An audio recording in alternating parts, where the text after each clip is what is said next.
Hi, it's Maggie the Irish Gypsy here to bring you your December 2022 mid-month general readings. We're looking at the second half of December, and this reading is for the fire sign of Sagittarius. Welcome everyone. I hope you're all doing well as we continue to move through the remainder of this year and the holiday season. Thank you for taking the time to watch any of the videos on my YouTube channel, for subscribing, liking, sharing, commenting, everything you do in support of this channel. Thank you. So this is for Sagittarius for the last half of December 2022. If your Sun, Moon, Rising, or Venus sign is in Sagittarius, it's also relevant if you're cross-watching for a Sagittarian. It's a general reading, so it's going to resonate a little differently for everyone. Watch all of your sign videos, Sun, Moon, Rising, and Venus, if you know them, because it can bring an additional insight and perspective. If you find that something does resonate with you and you'd like to take a deeper look at it, reach out for a personal reading for yourself or as a gift for someone else. We are in the midst of the biggest gift-giving season of the year, and personal readings do make great gifts. I would be delighted to hear from you. If you're interested in either of those options or both of them, feel free to contact me directly at maggie1mcguire@gmail.com. You can also get that contact info by looking at the description link. It's attached to that. I'd be happy to hear from you. And I do offer a wide variety of readings in all areas of life. And once a reading is purchased, it's good for up to 6 months. I know most people like to schedule it as soon as they can, but there's no rush to utilize it if you don't want to. They're good for 6 months, which is handy when you're giving them as gift readings as well, so something to keep in mind. Okay, Sagittarius, let's move into your reading, see what the last half of December looks like for you. I am using the Tarot of Dreams and clarifying with the Radiant Rider-Waite. Okay, Sagittarius, we begin with the Two of Wands, a crossroads, needing to make a decision or take a course of action, trying to figure out what that is. With the Nine of Cups, wish fulfillment, your cup's overflowing with abundance, having everything that you want. How do I get everything that I want? Whatever your wish fulfillment is, it's different for other people. I mean, it can be different for people. Whatever it is, it's making a decision to choose a course of action towards that. Or if maybe choosing a different course of action is what's necessary. Next, we have the Knight of Swords. So Knights represent offers and opportunities, a mission or quest to be achieved. They can also represent the speed at which situations move. This is the Knight of Air, which is the element which governs swords, intellectual belief systems, ideologies. I mean, the Knight of Swords is the Knight of information and conversation.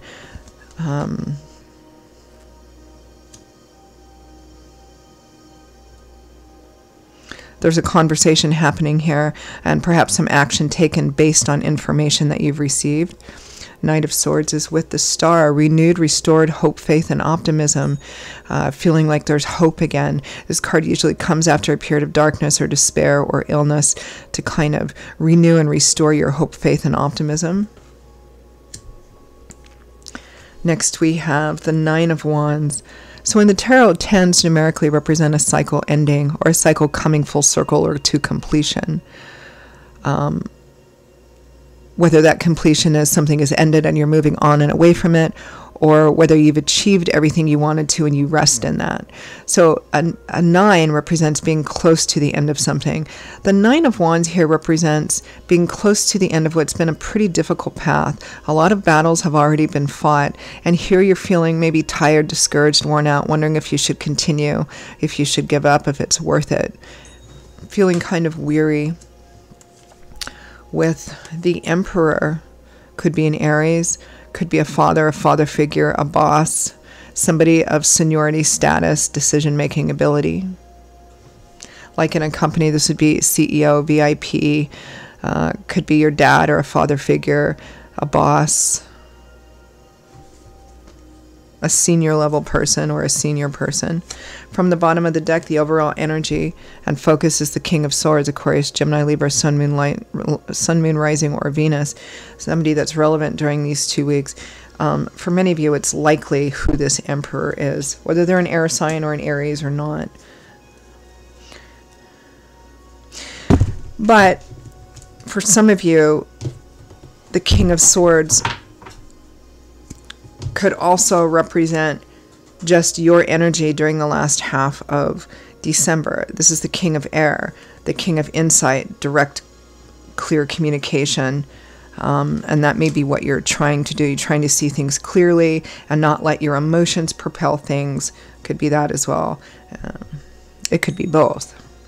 Let's clarify that King of Coins' overall energy. The Nine of Wands with the Emperor, for those of you for whom the Emperor is the same as the King of Swords, whether it's boss or a husband or whoever it is. I mean, it's showing up as a king, but this is a general reading, so it could be female as well. You know, the negative attributes of the Emperor could be very domineering, very controlling, very stuck in their ways, not willing to consider anything else, my way or the highway.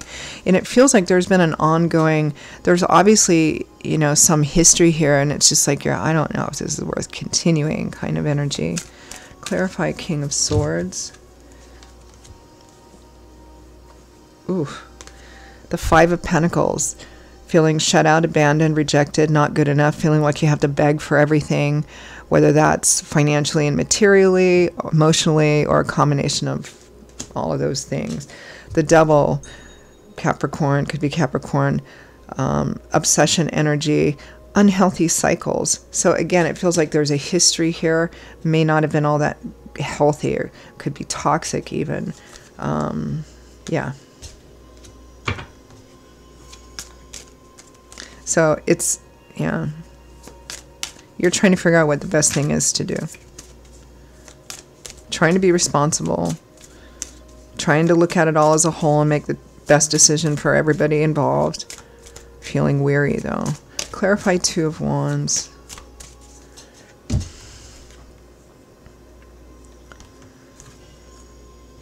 Seven of Pentacles.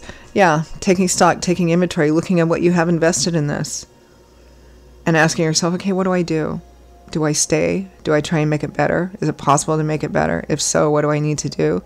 Should I just take everything I can or everything I've learned and move on?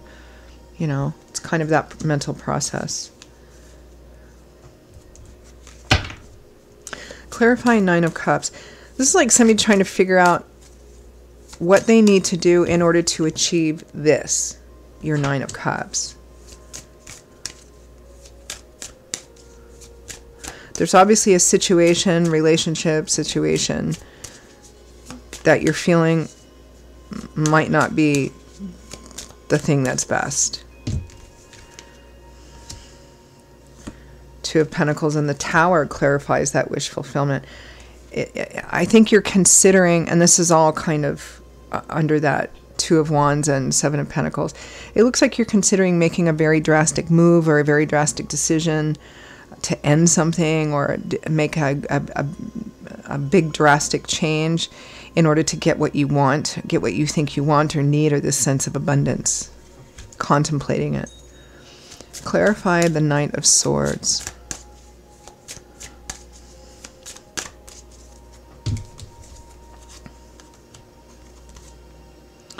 The Fool and the Knight of Wands.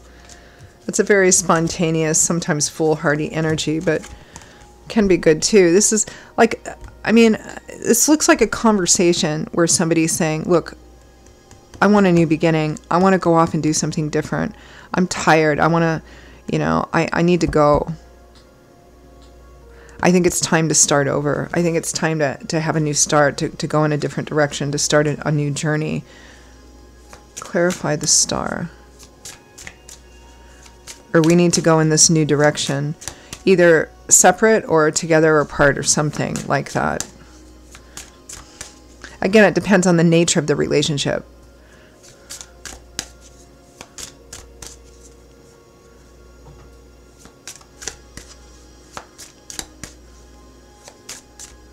It could be you want to go in a different direction away from this person, whether this person is an intimate relationship or a family relationship or a boss or something, or you want to go in a different direction with this person and they simply aren't on board. The Five of Wands is clarifying the Star. This is about the renewal of hope, faith, and optimism. Yeah, it's like you can't get on board. This person, you guys can't see eye to eye. It's like, I can understand this energy, the Nine of Wands and the Emperor. It's like, I'm tired. I'm tired of doing this over and over and over again. Clarify. Nine of Wands. Here's that King of Swords again. You're tired. The Hanging Man. You're waiting, watching, trying to figure it out, trying to figure out what the best thing is. Two of Swords, Eight of Swords. Somebody's really stuck and keeps offering excuses as to why they can't do this or why they can't do that or why you can't or why they can't. It may make you feel stuck and feel like your hands are tied. Like maybe you have to stay in this even though it's not happy for you because, I don't know, fill in the blank, because it's your job for the time being, or because it's your dad, or because it's your husband or wife or something like that. I'm sorry, Sagittarius. This looks like a tricky situation. All right, let's end with advice, guidance, feedback, or any messages from Spirit.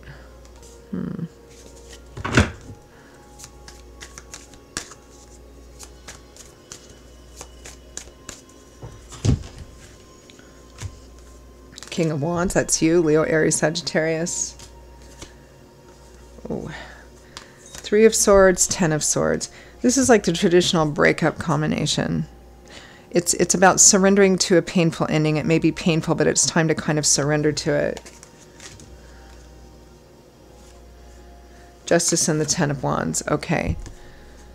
Feeling done, feeling like you got to lay this burden down. Justice, morals, ethics, doing the right thing, taking the high road, what's fair, what's equitable. I think what Spirit is saying here, and free will, free agency, you can choose to do whatever you want to do, right? But I think here Spirit is saying, look, you're not going to get what you see as justice with this person or situation, or from this person or situation. It's not going to happen. So your best bet is to accept that and disengage.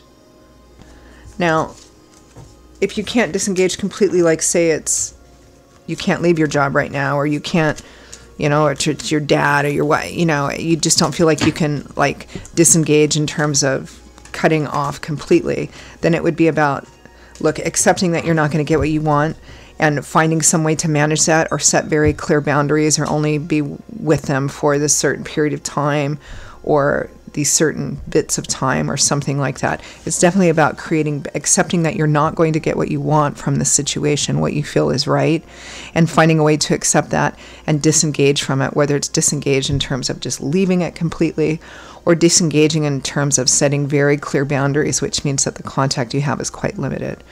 I'm sorry, it's tricky, especially during a season where it's supposed to be focused on home, family, and all that kind of stuff, which it still might be, but, you know, it's going to vary because this is a general reading. Well, Sagittarius, those are your messages for the last half of December. I hope you found them useful or validating, or at least gave you some food for thought. Again, if any of this resonates with you enough that you'd like to take a deeper look at it, reach out for a personal reading for yourself or as a gift for someone else, please email me directly at Maggie1McGuire@gmail.com. I would love to hear from you and to work with you. You can also see that contact info with the description link in this video. I will see you all in a couple of weeks for the very first general readings of a brand new year. In the meantime, I hope you have a very Merry Christmas and Happy New Year, a wonderful and safe holiday season, and I hope to see you back here again soon. Take care. Bye-bye.